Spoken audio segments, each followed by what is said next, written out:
So, Nicki Minaj did something to piss people off at tea. In other news, bears shit in the woods. All this and more on today's Pure Tunes.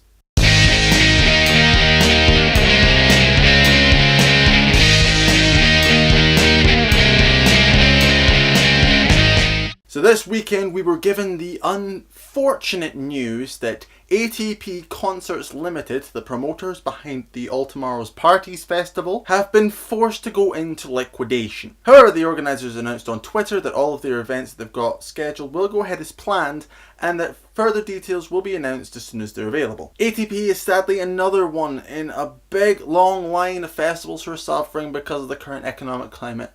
And we wish them all the best of luck in getting through this and making sure they can keep putting on all of their brilliant events. In slightly cheerier news, Paul McCartney has announced recently that he's going to be producing music for an as of yet unnamed project with Bungie. The former Beatle announced on Twitter saying that he was looking forward to working with the developers behind the Halo franchise, and has said in the past that he's really interested in working on game music because it's much easier to make money through video games than it is from selling records. Sadly, of course, he's not going to be the one making music for Halo 4, considering that Bungie passed that mantle on to Microsoft's very own 343 Industries. But it's safe to say that I'm ridiculously excited about the prospect of this project. It's mind blown. And in our top story this weekend, thousands upon thousands of revellers turned up at Kinross for the annual Tea in the Park festival, which apparently featured a bunch of really great performances from the likes of Florence and the Machine, the Imagineers and Frank Turner, amongst some others,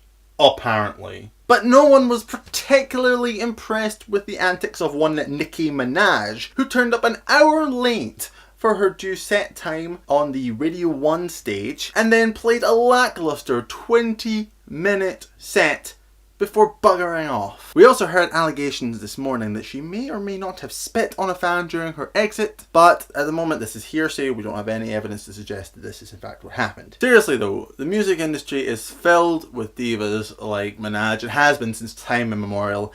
Not just on the pop side, but we hear a lot more about them. They get a lot more press inches. But the ridiculously insulting part of it is that if any of the production crew who set up her equipment and set up all the stages and stuff for the festival, if any of them had turned up as late as her and did just as shitty a job, they would have got sent packing. As usual, the hypocrisy of the major music industry boggles my brain. So yeah, thanks a lot for digging about thousands of people, Nicki. I'm sure they really, really appreciate you for that. Anyway, that's all we've got time for this week. Remember, we're going back to our once a week schedule for a little while until we sort of rack some numbers up and see if it's worth doing more videos per week or just big ones like this. Quick note to say that we are currently in the process of planning a spoken word special for our official Down the Rabbit Hole mixtape. That should be coming out pretty soon, but in the meantime we're still going to be producing the regular stuff with some of the bands that are in the lineup. New ones should come out this week. And of course, remember, please share this video with all your friends. If you want to see more,